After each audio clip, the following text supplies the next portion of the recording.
Hello, everyone, and welcome to the first ever episode of the Burn City Sports D-backs Talk. I am Mike McDermott, joined here by Jacob Hardin. So how are you doing today, Jacob? You excited? I'm doing good. Yeah, nice off day for the Diamondbacks. How are you doing? Yeah. I was say, it feels like starting a new adventure, that's for sure. There you go. So, kind of just get everyone introduced to who we are and why everyone should check out the Burn City D-backs Talks podcast. Why don't we introduce ourselves, and why don't you start and how you got into baseball and Burn City sports? Yeah, I started back with Burn City back in summer of 2022, so it's almost 2 years now. I've shifted from Suns over to the Diamondbacks over the past year. Had an absolute blast covering them during the run to the World Series last year. And I have a good feeling about this year. I think we're going to get back on that track and have a similar sort of vibe for this team. How about you? Yeah, so I started, you and I pretty much started covering the team right around the same time, actually. So I started with Inside the Diamondbacks in September of 2022. That was the first time I actually covered a game at Chase Field with Jack Summers and the crew there. Of course, that publication's grown to a team of 4 writers. Joined Burn Cities back in May. I saw that the position was open. They were looking for writers, so I just put my name in there, and then here we are. So that's basically how I got here, and for the most part, I've been writing about the Diamondbacks since the 2015 season, on and off, kind of as a hobbyist writer with AZ Snake Pit, which is an SB Nation site. So that's a good place to go if you're looking for extra just to hang out. But before I start, let's get into the team here. So, what do you think of the Diamondbacks' chances right now of staying alive in the National League wildcard race in order for reinforcements to arrive? 90%. I don't see how this team is any different than last year. I think they're a better team. The fact that I think expectations have been a little too high. They're dealing without their ace, arguably their top 3 pitchers, and for them, the fact that they're a game out of the wild card spot, I think that's perfectly fine. I don't think, of course you can want them to be in the race for the NL West top of spot, but with what they're dealing with right now, I think they're in a perfectly fine spot. And once those reinforcements come in, they're going to have one of the best pitching staffs in the National League. And with their competition in the wild card right now, I think Braves will get that number 1 spot. But I think from there, maybe if the Cardinals stay hot, they could grab a spot. But besides that, I think it's completely up for grabs, which is exactly what we saw last year.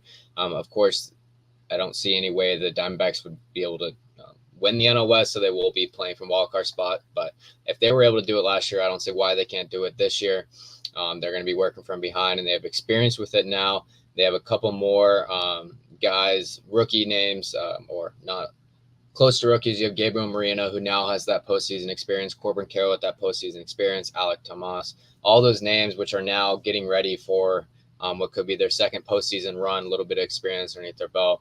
And I'm looking forward to it. I think that they're kind of getting back to that groove, especially when they get Alec back. They're going to have that speed on the base pass, embracing the chaos again, which is something they've kind of left during the first half of this season. But I think they're in a great spot. I think they're going to be just all right. Once they get those pitchers back, their offense is starting to heat up, and they'll be okay. So the thing that I see with the team is everything has gone completely wrong in their first 60 or so games. And the rotation's been decimated. They're down to literally the last man. Yep. Unfortunately, Gallen's set to come back over the weekend. And then you have Eduardo Rodriguez coming back pretty soon. Merrill Kelly is going to be out until the middle of August.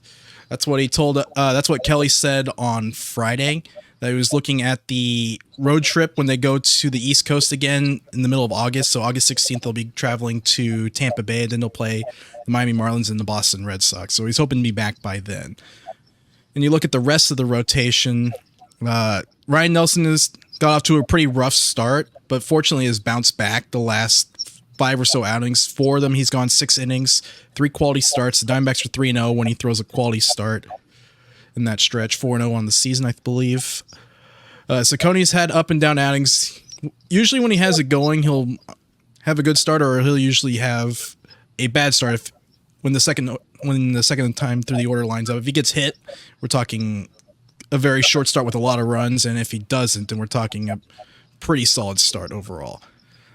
Jordan Montgomery, he's pitched better than the numbers. Like if you look at his ERA is over 5, but half of the runs that he's allowed basically came in 3 games against the Dodgers, and then back-to-back starts against New York and San Francisco. He's given up 20 runs total in that. So when you get up 20 runs this early in the season, your ERA is going to be very bloated. So right now they kind of just have to hold the fort with the starting rotation, and the bullpen's in pretty decent shape. Usually when they have a lead, the bullpen holds it, and then if they have a situation where they're pitching from behind, that's usually where games where they're trailing by a few runs turns into a blowout, or a game that the opponent is able to score on attack on runs. That's kind of where I see it. Where do you see it at? Yeah, a team I think that is very similar to the Diamondbacks, and while they are 2 completely different teams, I look at the Houston Astros and what they're doing this season. While you could arguably say, well, it may be controversial, that the Diamondbacks are kind of in the ascent and Astros kind of in the descent in their dynasty, but they have the same record, and they're kind of starting to heat things up, and it's the starting pitching that really stands out for me. The Astros are dealing with pretty much half their starting rotation, more than half their starting rotation on the IL, just like the Diamondbacks, while the Astros, they have Justin Verlander, Christian Javier, Jose Urquidy, Luis Garcia, and Lance McCullers, similar to the Diamondbacks with their top 3 guys out. And I think the difference is how the 2 teams are kind of looked at right now. The Astros is still a lot of hope. The Diamondbacks, a lot of people are just looking at, they had that wild card run, but that was it for there. But I think when you're in the same discussion as a team that has been in the ALCS for the last 6 years, and you're in the same kind of standpoint, I don't think it's anything bad to look at from where the Diamondbacks are at, with what they have had to handle this season. I think they're going to do perfectly fine. And like you said, they've had those solid pieces in their rotation, especially with Justin Martinez, with what he's been able to do. Even Ryan Thompson in the 8th inning, he's been tremendous. Both of them kind of allowed a couple of runs against the Phillies that last series, but overall, I think that those guys in the 7th and 8th, and then Seawald's given up 1 run since he's returned from the IL. He's been incredible in that 9th inning. So once they get those starters back to last maybe them 6 innings, then you have those 7, 8, 9 guys. That's a solid pitching staff right there that can hold a team to 3 runs or fewer, night in, night out. Yeah, so the way I look at it, you have to worry about, since Rodriguez and Kelly are both coming off major shoulder injuries, how effective will they be the rest of the way? But Rodriguez, especially, yeah, especially Rodriguez, who hasn't thrown a competitive pitch since March, although Kelly's only 1 month shorter. And I think Rodriguez is supposed to return to the mound this week. That was the latest report on him. I'm not entirely sure. And then once he's back on the mound, you're talking about at least 3 to 4 weeks before he's able to give you enough length to be worth rostering. At the minimum, you want your starting pitching to be able to go 5 innings, because can they outperform the player that's there now? With Tommy Henry, it was a question if he could go 4 innings. Yeah. And so Gallen being able to give you 5, if Gallen can give you 5 innings on Saturday, taking that rotation spot, and they'll have to maneuver their rotation by bumping up Slate a day. That's where you start. It's like, okay, and then how consistent outings does Slade give you? Do you get? I think on his good days you'll get 5 to 6, and his bad days you're probably looking to go to the bullpen by the 4th. So if someone that consistently gives you 5 innings would be a suitable replacement, and then you go to Nelson, and Nelson I feel like can consistently give you 5 to 6 right now. Yeah, That's where you look at it. I hope Rodriguez comes back and he's good. He was good for the Red Sox. He was pretty good for the Tigers. I think that would be great for the Diamondbacks, but I don't think it would be it's not something that they're depending on. They're not depending on Rodriguez to come in and be lights out. If they can get quality starts from Gallen and Kelly, they'll be just fine. Those 2 guys will be massive additions back into the rotation. And if, like you said, we're talking about Montgomery, his ERA is really it's a little lopsided just because those few starts, and on paper it might not look as good as it is. And even 5 and that's what they were dealing with last year. And if that rotation was good enough to get to the World Series, and you add Montgomery into the mix, I don't mean Rodriguez just is not.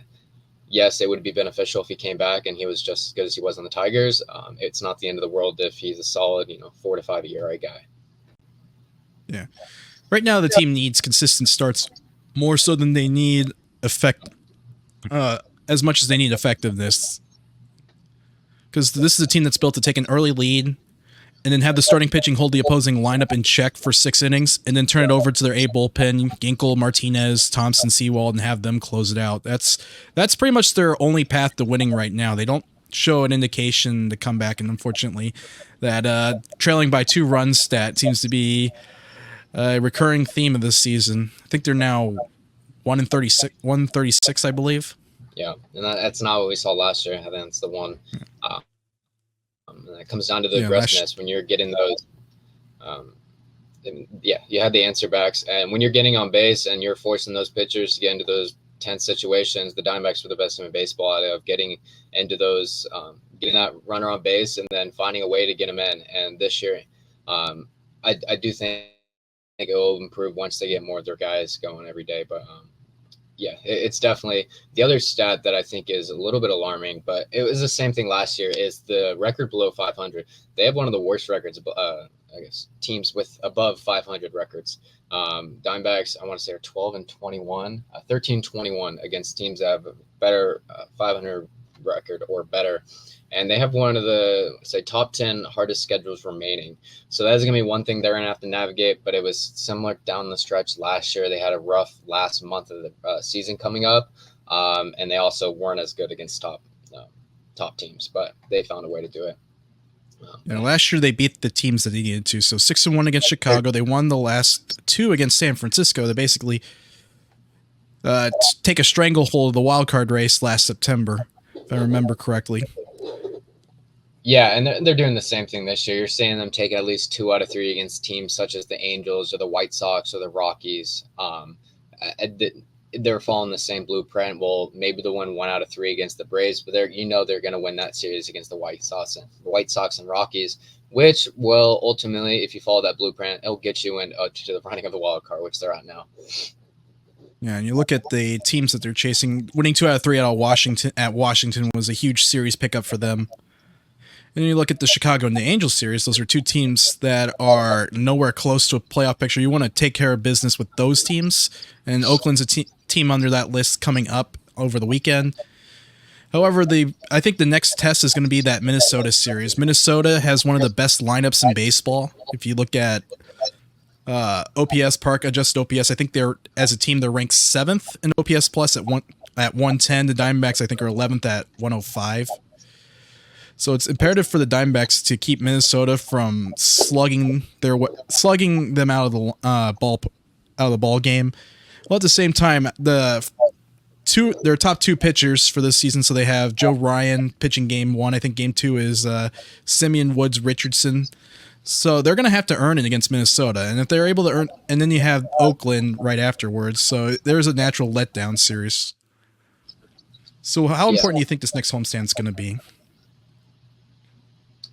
I think while it is important because it's kind of a test, that AL Central stack for no apparent reason. They're always kind of looked at that like kind of, I would say, one of the worst divisions in baseball. But besides the White Sox, they're crushing it. But with that series, with the A's following it at home, I don't know. I mean, if Diamondbacks take 1 of 3, I could see them sweeping. They're going to have a packed house at Chase Field, and I could see them sweeping the A's. So if they could take 1 out of 3, I would be content with that.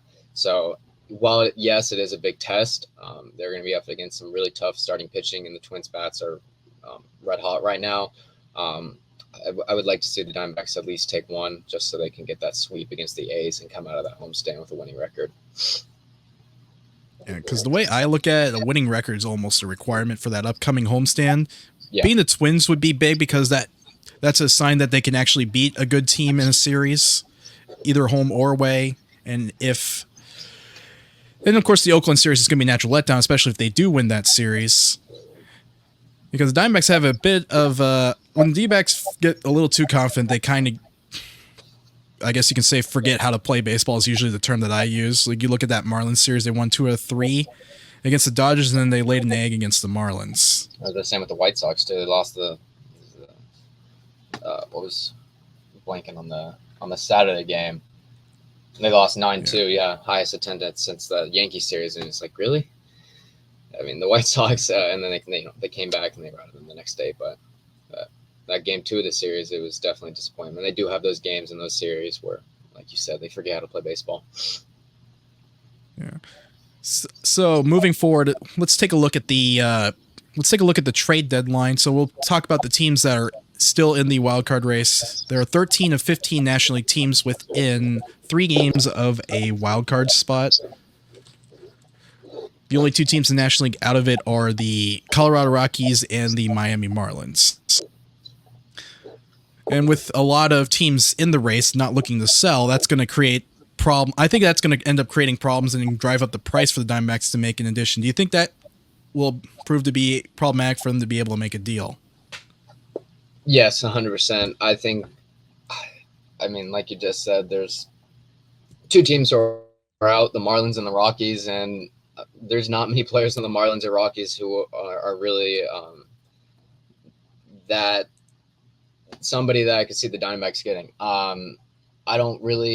I can't name any of these players from any of these teams that are considered selling players at the deadline. I was hoping that the Diamondbacks, I know this was a long shot, but would make a move on Paul Goldschmidt. And now with the Cardinals, all of a sudden, back to their couple years self, and they're in that second wildcard spot. I can't imagine Paul Goldschmidt's going anywhere. There was a couple guys in the Padres that would have been cool to see. And now the Padres are back to their normal selves. Pirates have, they have mostly that young core, but once again, based off how the Diamondbacks were at the last deadline, where it wasn't about getting those young pieces, about getting those veterans for the postseason run. And when you look at the Pirates, the Cubs, and the Reds, that kind of the bottom of the wild card standings, that's not where you're going to get your veteran postseason experience. So I can't imagine the Diamondbacks make any really huge moves. I know that you wrote a good article on Jake McCarthy, so I'd like to hear your thoughts. There were some sources who were saying the Phillies were interested in Jake McCarthy. He's been a name, really underrated name in the Diamondbacks lineup. And he was a name at the trade deadline last year and during the offseason with the White Sox. So what are your thoughts on that Jake McCarthy kind of, if the Diamondbacks were to deal him, or what's your opinion on that? Yeah, so my opinion on the McCarthy trade rumors is McCarthy's not necessarily guaranteed to roll with the Diamondbacks, even though he's hit well this year. So teams might be looking to pick him up on the down low, which I consider to be a mistake because the Diamondbacks shouldn't trade McCarthy unless they actually get something that improves their chances of winning more so than McCarthy does. Like, because of Thomas's injury, McCarthy's been almost used in an everyday role, and he's hit really well. He's been a consistent on base presence, and there's been some instances this year where McCarthy causes problems for pitchers on the bases. I think Cincinnati was the most obvious game where McCarthy actually had Frankie Montas's attention stretch and it ended up turning into a run later in that inning because Barnhart ended up hitting a single through the right side on a hit and run, and then McCarthy rounding down the line, instead the pitcher decided to try to turn a double play instead of throwing home to get an easy out. That's one of those instances of McCarthy's speed showing up, and he's been stealing bases a lot more. I think he's actually in double digits. I think he's at 11 stolen bases on the season out of 13. So that's not only is there good volume, but a good percentage. And because of that, the impact that he brings to the lineup, because he's got a high on-base percentage, we'll look that up real quick. So McCarthy is hitting in So in 2024, McCarthy in just under 200 plate appearances hitting 288 with a 369 on-base percentage. Even though he's not hitting for much power, there's only 12 extra base hits, 7 doubles, 2 triples, and 3 homers. And this is a talking point with Luis Ariz as well. McCarthy being consistent on base presence and then turning that on base presence into creating runs with his feet that's more of a guy that should be an everyday player for the Diamondbacks as opposed to putting him out on the trade market for pennies on the dollar. That's how I see it with him. And because the Diamondbacks aren't going to get anything meaningful back in return unless it's an impact reliever or a starter, well, they can still hold on to him and decide what to do with their outfield in the off season. Yeah, I think the last thing the Diamondbacks should be doing is trading away any of their young stars.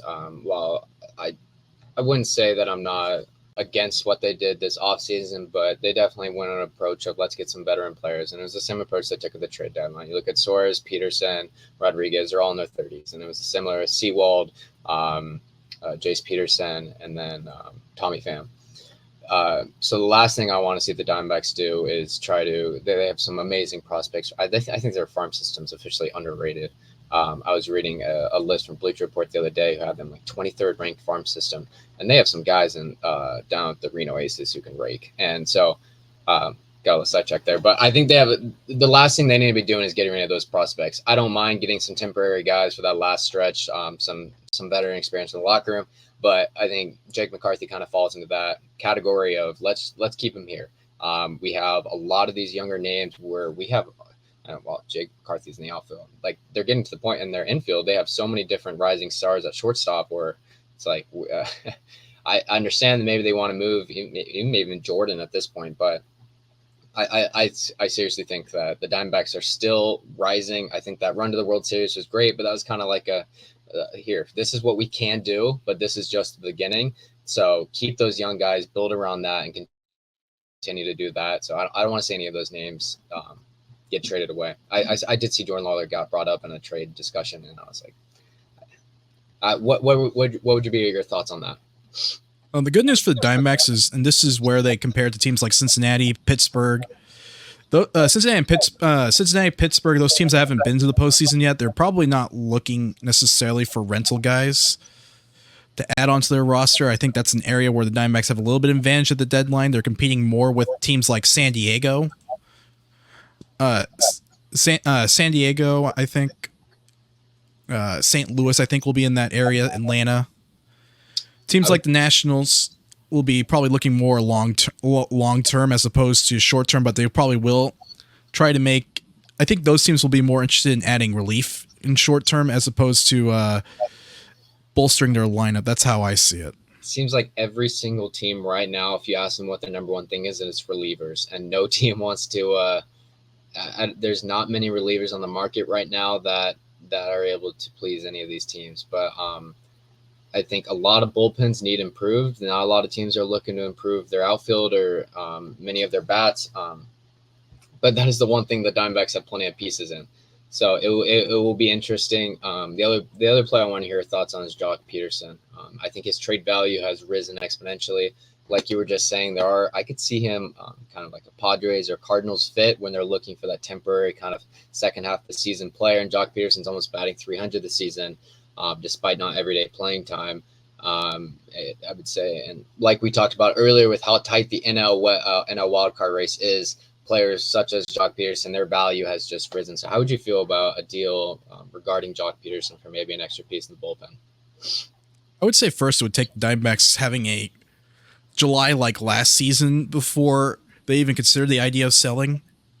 I think they went 7-18 in July of 23, so they'd have to have a run. They'd have to have a run as poor as that to start with to even consider selling players. And then you see guys with 2020 who are supposed to hit free agency this winter, they would sell on all of them. But in the case of Peterson, a team that needs a left-hand impact bat would make a lot of sense. The Phillies.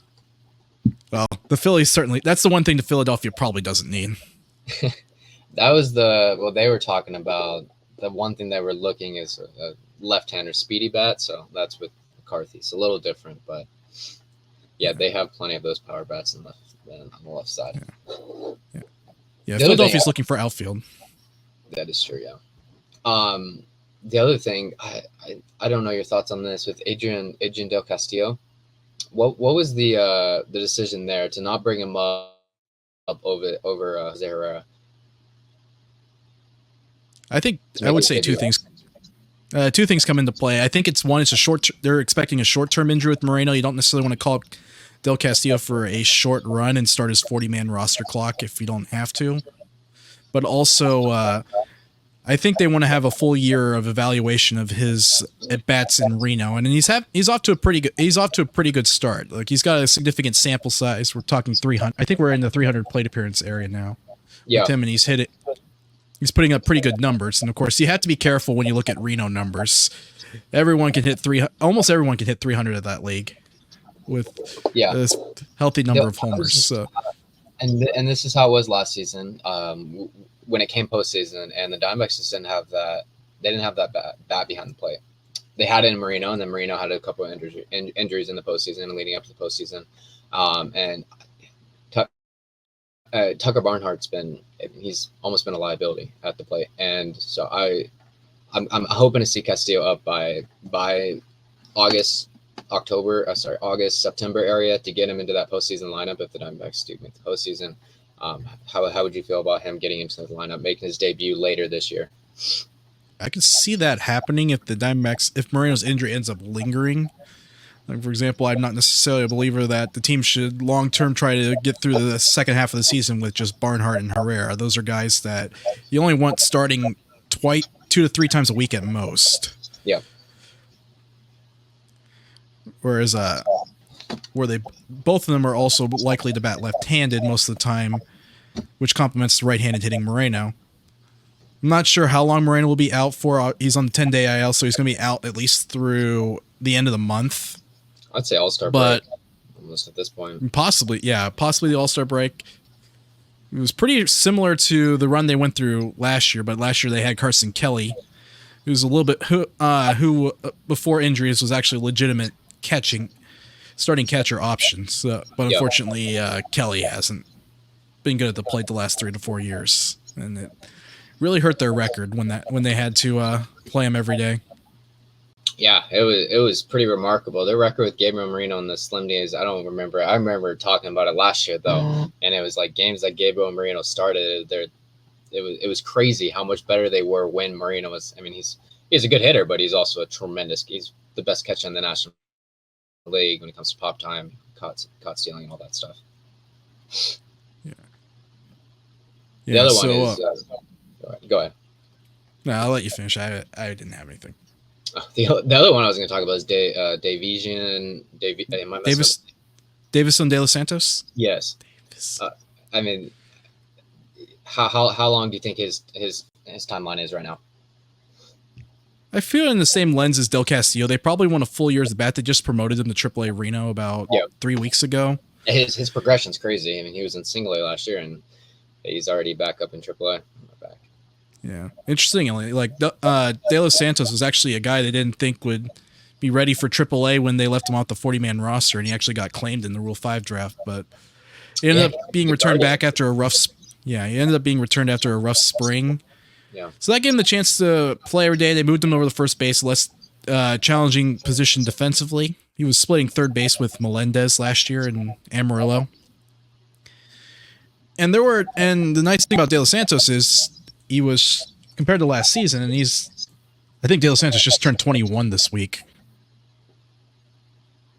So, really young guy, top of the scale type power guy, and he's striking out less this year. That's been the big thing. A big power bat guy, you want him hitting the ball. Yeah, and he's done that quite a bit. The only worrisome thing for me is he has a bit of an elevated chase rate. And the nice thing about having StatCast data with AAA is you can look at you actually have a rate for when a batter chases out of the strike zone. For De Los Santos, it's pushing 44%, which is an extremely high number. That's the one thing you have to guard against with him. Can he develop enough plate discipline that he forces pitchers back into the strike zone? Because when he does, he's going to slug strikes. We're talking hitting the balls off the wall, hitting him over the wall by 50 feet, clearing the fence by 50 feet type power. Yeah. Here. I got another name for you, Suarez. What do you think the Diamondbacks? Personally, I think that it's time to cut the chain there. I think they have enough options at shortstop, third base, kind of mix around, see what works. What do you think going forward is their game plan? Best option for them?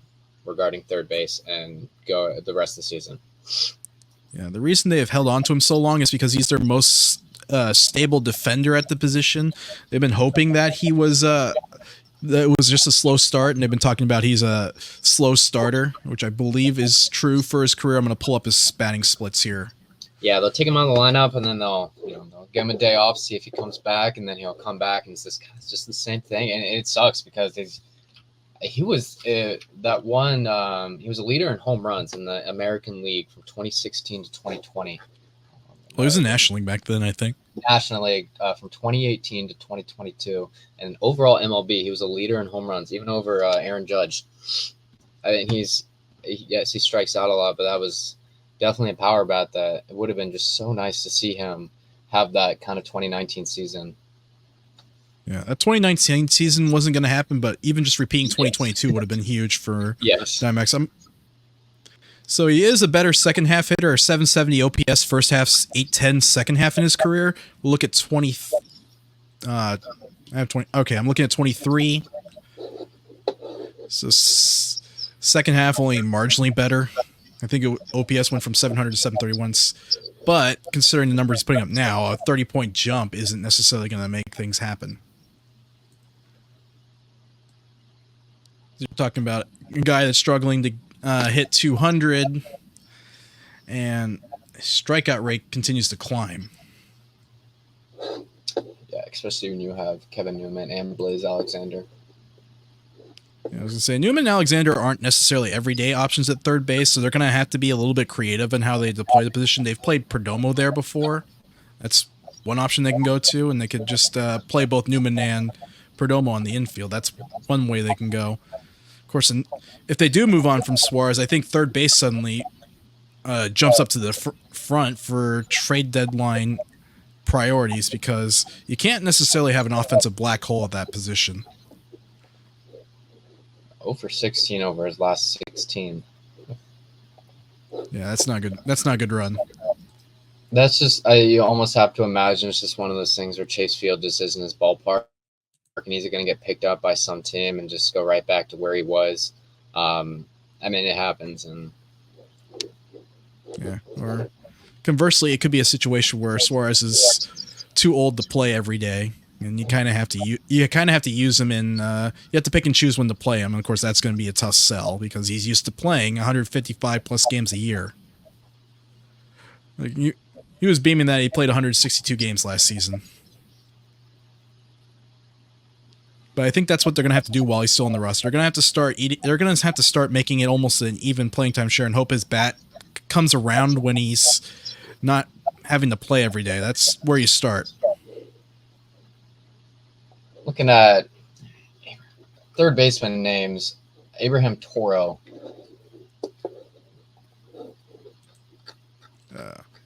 I'll admit I don't have much intel on him. I don't either. I'm trying to. I know Alex Bregman was one to watch when the Astros were struggling heavily. Matt Chapman, if the Giants were to quickly get rid of that one. Giants won't trade Matt Chapman in the division. If there's a non-zero chance, he will decline his option and opt into 2025. So yeah, it's slim pickings at third base. Like Jose Ramirez is not going anywhere. Joey Ortiz is not going anywhere. Jordan Westberg not going anywhere. The Rangers aren't going to trade their super utility infielder Josh Smith. And then you go. Then I'm reading down the Fangraphs WAR leaderboard. Alec Boehm's not going anywhere. McMahon not going anywhere. Paredes is one of those guys. Don't trade with Tampa. You have to be careful about trading with Tampa Bay. Yeah. And then coming in ninth is Alex Bregman. That's probably the first arm that could be moved.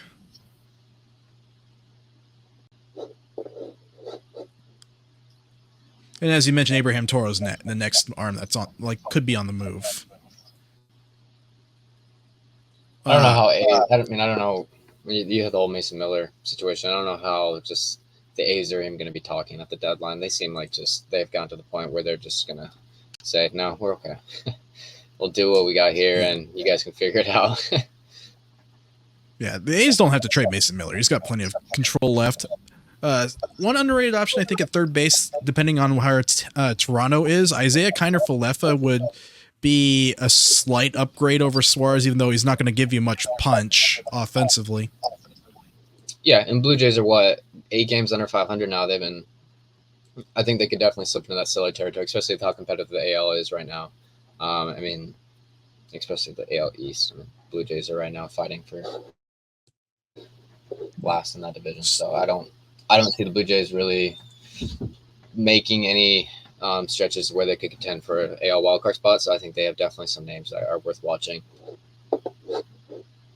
Yeah, I'm not as familiar with Oakland's farm system. I don't know if they have a third baseman ready. If you're talking about trading for Abraham Toro, he's not necessarily going to be a difference maker, but he's not going to push you back defensively or offensively, which is kind of what they need. They don't necessarily need an all-star level player. They just need someone that they can just plug in and not have to worry about. Yeah, that was the plan with Suarez. But obviously that didn't come down as they expected to. Christian Walker, no talks right now for a contract. What are your thoughts there on how the Diamondbacks are going to approach that this offseason? Or even as if they could, maybe that is a trade deadline, something that could happen. I know he's been a Diamondback his whole career. That would be definitely one of their staple pieces over the past 5 years they'd be letting go, but yeah, save for a few appearances with Baltimore. Yeah, he's played most of his career with the Diamondbacks, and he's grown into above average starter at first base. Unfortunately, Walker probably won't get an all-star game for it because the first base has been very good the last decade plus. You have to really stand out at the position to get in. But Diamondbacks should be one of the few teams that are going to be in on Walker when the offseason comes. Teams are looking for an everyday first baseman on a short-term deal. I think on a short-term deal, the Diamondbacks have a little bit of an edge over the other teams because they know what Walker's value is, and the other teams are kind of have to guess. But that's how I see it. He's a tricky one. I mean, he has that Gold Glove, and he's getting up there in age, but it's kind of, I don't want to say just like he's been just middle, but I would say he's a little bit above average. But there's just been, I don't know if there's enough in to stand out for him to. I would like for the Diamondbacks to re-sign him. I think he's been a staple part of that offense, and you kind of know what you're going to get from him. You're going to get those hot stretches. He'll hit 2 home runs in 3 games, and then he might not hit a home run for a month. But what around asking price do you think he's going to be looking for this offseason? I think if the Diamondbacks if Walker's amenable to a 2-year deal, it would be great for the Diamondbacks to sign for like a 2-year, a little more than in the $30 to $35 million range is where I'd go with Walker. If they feel like they're close to a deal, they could use the qualifying offer because to make sure that he doesn't sign with another team, but because no one's giving up a first-round pick to sign, top draft pick to sign Walker. I know that. You got a player with a tremendous work ethic, but he's also going to be 34 when opening day rolls around next year. Yeah, and it's weird with the Diamondbacks. They're drafting what 29th or 28th. Yeah, they're picking 29th in the draft. It's odd to think about. It's the lowest draft pick since 2016, and that was the year they traded with the number 1 pick. But it feels like every year they're top 5. So it's definitely a different strategy this season. You don't have that top 10 pick that are just waiting for in your back pocket. So, yeah, maybe we'll talk about the draft in a later episode when we get closer to it, since we're like 3 weeks away from that. Yeah. Anyways, thanks everyone for watching. If you enjoyed the podcast, make sure to subscribe on the Burn City YouTube account. And once again, I'm Michael McDermott. We're here with Jacob Hardin. Any last thoughts before we go? I don't believe so.